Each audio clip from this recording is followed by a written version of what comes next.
हरे कृष्णा, राधे राधे। आज की वीडियो में हम जानेंगे कि मैं एकादशी की पूजा कैसे करती हूँ और लड्डू गोपाल की सेवा कैसे करती हूँ। बहुत ही सरल तरीके से मैं एकादशी की व्रत की पूजा करती हूँ और व्रत करती हूँ।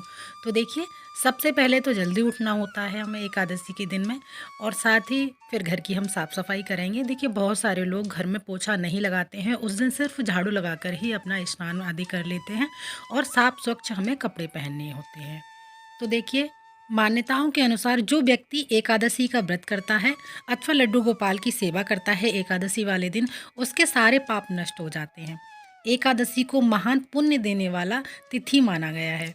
प्रत्येक पक्ष की एकादशी का अपना अपना एक अलग महत्व होता है। तो ये जया एकादशी है और ये 29 यानी 29 जनवरी को इसका व्रत किया जाएगा। और देखिए, व्रत का पारण में मैं आपको अभी बता देती हूँ। 30 तारीख को यानी अगले दिन किया जाएगा। सुबह 7:13 से शुरू हो जाएगा समय और 9:29 तक आप इस बीच में कर सकते हैं। काफ़ी समय हमें मिल रहा है व्रत के पारण के लिए। तो स्नान आदि करने के बाद में मैं आ जाती हूँ मंदिर में। तो लड्डू गोपाल के लिए अगर आपके पास पीले रंग की ड्रेस है तो वो पहना सकते हैं। आप चाहें तो ये चौकी लगाकर अलग से पूजा कर सकते हैं या फिर अपने मंदिर में ही पूजा कर सकते हैं। जैसे मैंने लड्डू गोपाल को जहाँ स्थान पर बिठाती हूँ वहीं पर स्नान करके बिठा लिया है।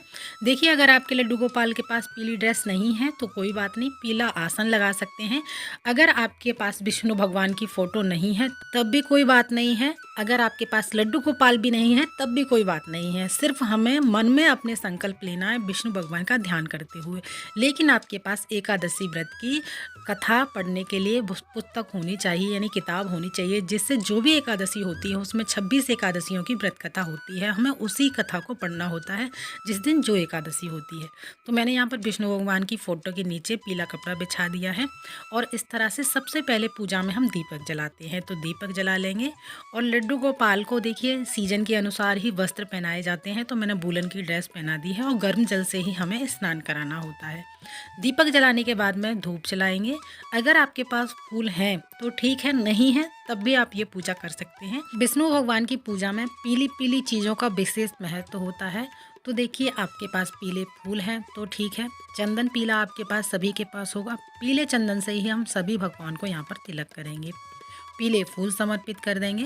देखिए, गणेश भगवान को हमें ज़रूर से विराजमान करना है। अगर आपके पास कोई भी फ़ोटो है, मूर्ति है, अगर आप अलग से पूजा कर रहे हैं तब भी आपको विराजमान करना है। अगर आपके मंदिर में गणेश भगवान पहले से ही विराजमान है तो अलग से आपको विराजमान करने की ज़रूरत नहीं है।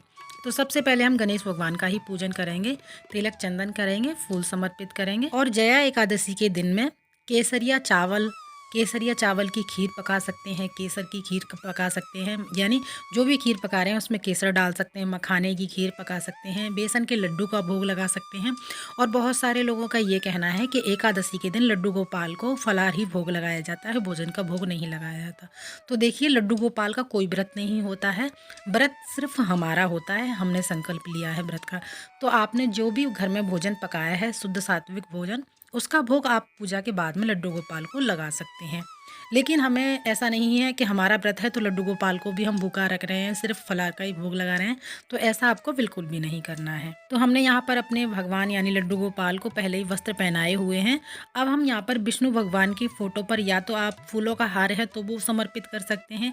वस्त्र स्वरूपी हमें कलावा फिर भी समर्पित करना होता है, क्योंकि वो एक वस्त्र के रूप में होता है।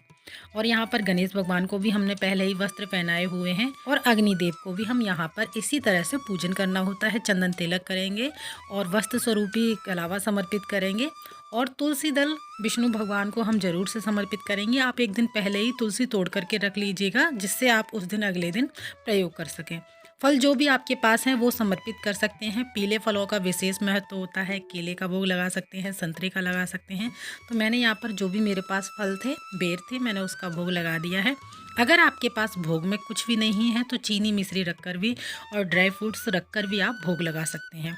या फिर आप ऐसा कर सकते हैं, मखाने हैं आपके पास तो मखाने में थोड़ी सी हल्दी डालकर और नमक डालकर व्रत वाला उसको फ्राई करके आप उसका भोग लगा सकते हैं। अब हम जया एकादशी की कथा पढ़ेंगे। तो अपने सीधे हाथ में कुछ तिल ले लेंगे या फिर फूल लेकर आप कथा सुन सकते हैं।